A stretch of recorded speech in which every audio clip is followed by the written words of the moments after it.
Hello dear student, welcome. We are discussing here chapter number 14, photosynthesis in higher plant, class 11th biology. Okay. In today's lecture we are discussing about C4 pathway or hatch or slag cycle. If we talk about C4 pathway are completed into C4 plant. किसके अंदर complete होते हैं ये? C4 plants के अंदर complete होने का काम करते हैं, इसलिए इनको बोला जाता है C4 पाथवे.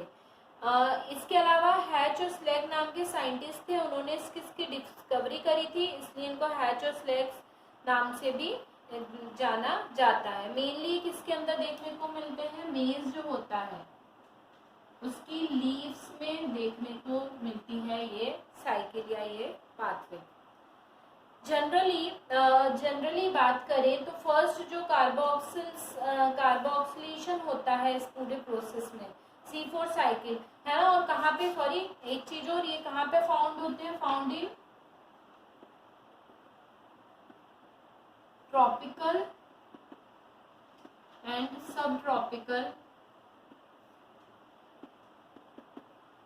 रीजन है ना. इन जगहों पे ये देखने को मिलते हैं. मोर देन 900 स्पीशीज इनकी जानी जाती है. इनमें एक स्पेशल टाइप का लीफ का अरेंजमेंट होता है जिसको बोला जाता है करंज एनाटॉमी है ना.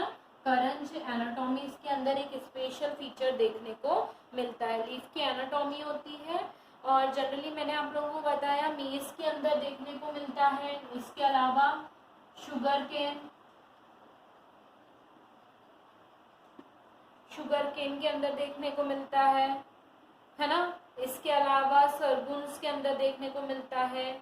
अमरथास के अंदर देखने को मिलता है. कुछ प्लांट होते हैं जिनके अंदर C4 साइकिल जो होती है वो देखने को मिलती है. जनरली अगर हम C4 साइकिल की बात करते हैं तो C4 साइकिल दो जगहों पे, प्लांट में दो जगहों पे, एक तो मीजोफाइल क्लोरोप्लास्ट में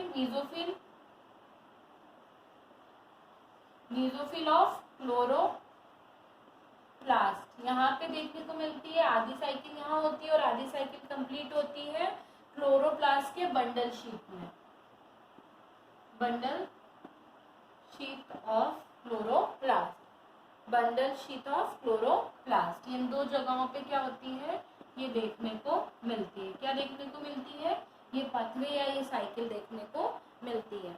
जनरली अगर हम बात करते हैं हैच और स्लैग साइकिल की तो कुछ इस तरीके से साइकिल चलती है. क्या होता है? एटमॉस्फेयर से जैसे ही CO2 एंटर करता है वैसे ही क्या होता है, इसके अंदर फिक्सेशन स्टार्ट हो जाता है और ऑक्जेलो एसिटिक एसिड जो होता है ना. मतलब क्या होता है, CO2 और वाटर मिलके क्या करते हैं? ऑक्जेलो एसिटिक एसिड और H3PO4 का फॉर्मेशन करते हैं.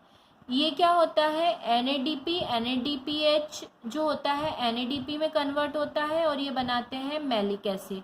ठीक है, कहाँ पे चल रही है प्रोसेस? मीजोफिल ऑफ क्लोरोप्लास्ट में. फिर ये क्या करते हैं? मैलिक एसिड कहाँ एंटर हो जाता है, कहाँ ट्रांसपोर्ट हो जाता है? वो हो जाता है बंडल शीट, क्लोरोप्लास्ट के बंडल शीट में एंटर हो जाता है. और C4 acid that means malic acid जो होता है उसका डीकार्बोक्सिलेशन होता है. CO2 बाहर रिलीज होते हैं. जो CO2 आगे कहाँ पे यूज में लिया जाता है? C3 साइकिल में या कैल्विन साइकिल में यूज में लिया जाता है. डीकार्बोक्सिलेशन के थ्रू पायरविक एसिड बनते हैं. ये यहाँ पे C4 एसिड था, यहाँ पे हो जाता है C3 एसिड. ये C3 एसिड कहाँ पे ट्रांसपोर्ट हो जाता है? फिर से मीजोफिल जो होता है क्लोरोप्लास्ट का वहाँ पे एंटर कर जाता है. पायरविक एसिड का रीजनरेशन होता है, ATP ADP में कन्वर्ट होते हैं और they formed a phosphophenol pyruvic acid. अब जैसे ही CO2 इसके अंदर री एंटर करती है, फिर से फॉस्फोफिनॉल पायरविक एसिड CO2 के साथ रिएक्शन करके फिक्सेशन करके ऑक्जेलो एसिटिक एसिड का फॉर्मेशन करता है. और इस तरीके से हैच और स्लैग साइकिल जो होती है कंटिन्यू C4 प्लांट के अंदर चलती रहती है ना. इसलिए इनको C4 प्लांट के नाम से इनको C4 साइकिल भी या C4 पथ भी बोला जाता है ना. C4 पथ या फिर इसको हैच और स्लैग नाम से जाना जाता है क्योंकि इसे हैच और स्लैग नाम के साइंटिस्ट जो थे उन्होंने डिस्कवर किया था. टॉपिक है हमारा फोटो रेस्पिरेशन। फोटो रेस्पिरेशन जो था बार्गर इफेक्ट है ना, इसका 1920 में ओटो वार्गर नाम के साइंटिस्ट थे, उन्होंने इसके बारे में बताया था। फोटो रेस्पिरेशन के बारे में उन्होंने बताया था कि एक्सिस CO2 जो होती है एटमॉस्फेयर में, वो फोटो सिंथेसिस जो होता है ग्रीन एल्गी में उसे इनहिबिट करने का काम करती है। जो एक्सिस ऑक्सीजन होती है एटमॉस्फेयर में, वो ग्रीन एल्गी के अंदर फोटोसिंथेसिस को इनहिबिट करने का काम करती है। किसने बताया था? 1920 में ओट वार्गर नाम के साइंटिस्ट ने इस चीज़ के बारे में ऑब्जर्व किया था। ठीक है, ग्रीन प्लांट में भी उन्होंने ये चीज़ देखने को मिली थी। और फोटोसिंथेसिस जो होता है हायर, जब हाई हो जाता है, CO2 लेवल हाई हो जाता है, उसको उन्होंने नाम दिया था बार्गर इफेक्ट। आगे जाके इसका ऑब्जर्वेशन C3 है ना, मोस्टली C3 और C4 प्लांट जो होते हैं उसमें हार्डली इफेक्ट जो होता है वो देखने को मिलता है, जिसके कारण इसकी एक्सटेंसिव स्टडी देखने को मिलती है इफेक्ट की, और इसकी डिस्कवरी फोटो रेस्पिरेशन के नाम से जानी जाती है। जो प्रोसेस होती है फोटो रेस्पिरेशन की, वो फर्स्ट जो थी टोबैको प्लांट में डेमोस्ट्रेट किसने करी थी? डेक और टीओ नाम के साइंटिस्ट ने सबसे पहले करी थी, और उन्होंने सबसे पहले इसके बारे में डिस्क्रिप्शन दिया था। कैसे? चलिए हम उसके बारे में जानते हैं। जनरली ये 3 जगहों पे कंप्लीट होता है, माइटोकॉन्ड्रिया में, पेरोक्सिसोम्स में, और अगला जो होता है वो क्लोरोप्लास्ट में। इन 3 जगहों पे ये साइकिल जो होती है फोटो रेस्पिरेशन जो होता है वो कंप्लीट होता है।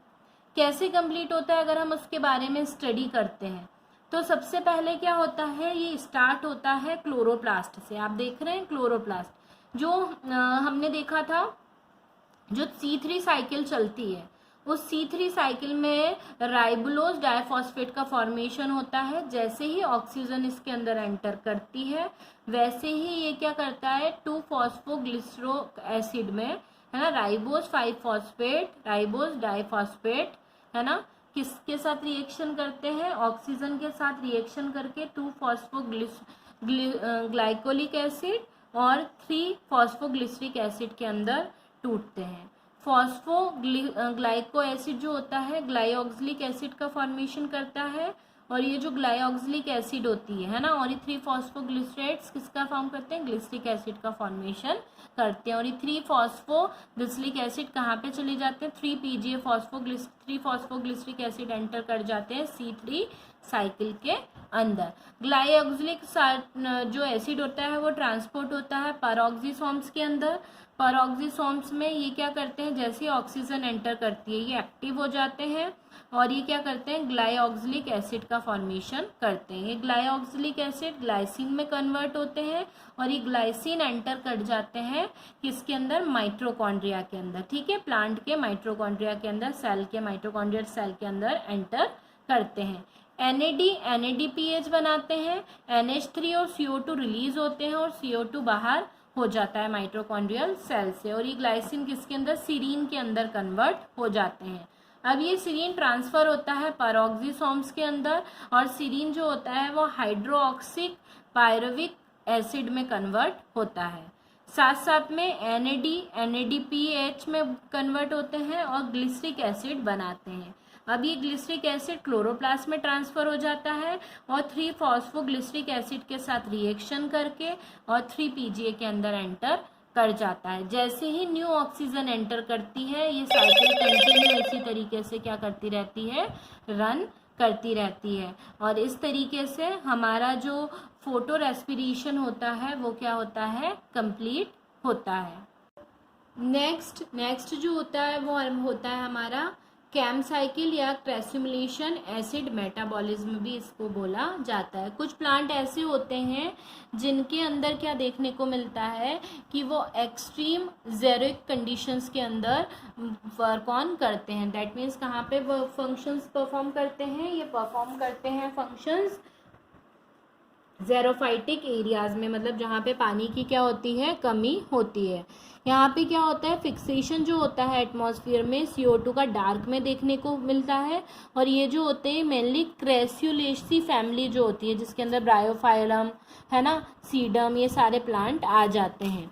उनके अंदर मेटाबॉलिक क्रेस्युलेशन एसिड मेटाबॉलिज्म होता है, ये जो मेटाबॉलिज्म होता है इस किसके अंदर किसको बिलोंग करते हैं, कैस्क्यूटा हुआ, ऑर्चिड हुआ, प्रेट्यूलेसा हुआ, पाइनएप्पल फैमिली के मेंबर हुए, इन सब के अंदर ये देखने को मिलता है।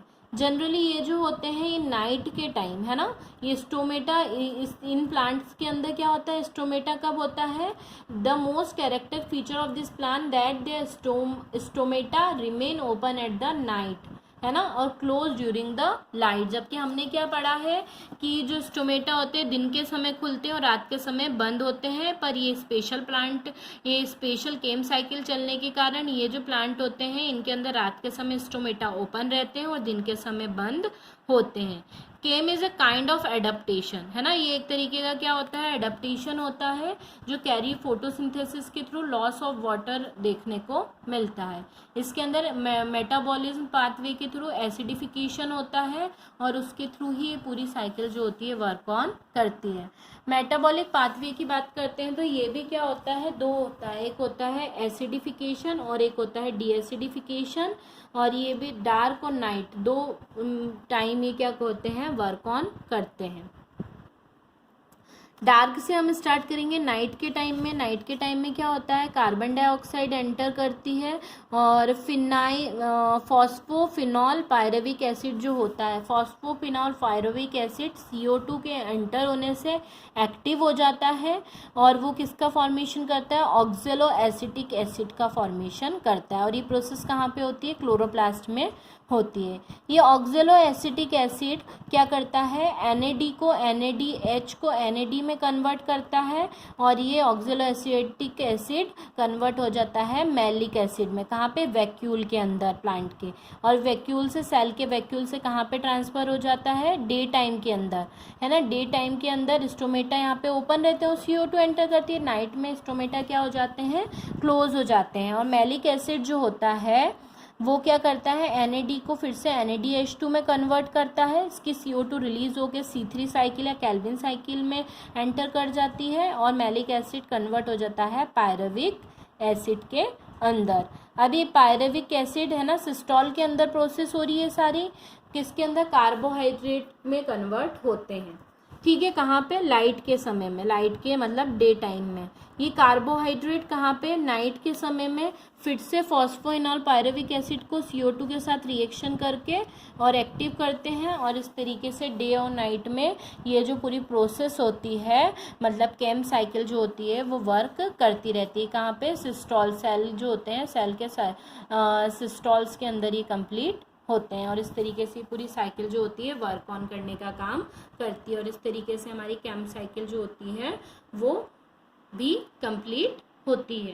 केम साइकिल के बाद हम देखेंगे सिग्निफिकेंस ऑफ फोटोसिंथेसिस। फोटोसिंथेसिस के क्या सिग्निफिकेंस होते हैं, फोटोसिंथेसिस के थ्रू एटमॉस्फेयर के अंदर कार्बन डाइऑक्साइड और वाटर का जो बैलेंस बना हुआ रहता है। ग्रीन प्लांट जो होते हैं वो प्रोड्यूसर होते हैं, जो जितने भी दूसरे प्लांट होते हैं उनको फूड, ऑर्गेनिक फूड प्रोवाइड कराने का काम करते हैं, है ना। ऑक्सीजन लेवल को एटमॉस्फेयर के अंदर मेंटेन करने का काम करते हैं, जिसके कारण जितने भी लिविंग ऑर्गेनिज्म होते हैं वो उसको यूटिलाइज कर पाते हैं। साथ साथ में फोटोसिंथेसिस के थ्रू ये O3 लेयर, मतलब O3 लेयर की बात कर रहे हैं, मतलब हम किसके, ओजोन लेयर का भी ये क्या करते हैं, फॉर्मेशन करते हैं। कार्बोहाइड्रेट जो होता है फोटोसिंथेसिस के थ्रू प्लांट और एनिमल्स के अंदर organic acid, protein, fat, nucleic acid, hormone, pigments, vitamins, alkaloids और अदर मेटाबॉलिक प्रोडक्ट का फॉर्मेशन करते हैं। इसके अलावा फोटोसिंथेसिस जो होता है वो कंज्यूम होता है एटमॉस्फेयर में कार्बन डाइऑक्साइड के थ्रू और साथ साथ में एटमॉस्फेयर के अंदर ही क्या करते हैं, कंटिन्यूसली रेस्पिरेशन करके ऑर्गेनिक फ्यूल का फॉर्मेशन करते हैं, है ना। और ये सारे कुछ इंपॉर्टेंट सिग्निफिकेंस होते हैं फोटोसिंथेसिस की। और इसी के साथ हमारा chapter number 14 photosynthesis in higher plant finish होता है। नेक्स्ट लेक्चर में हम न्यू चैप्टर स्टार्ट करेंगे। Till then student, have a nice day, good bye.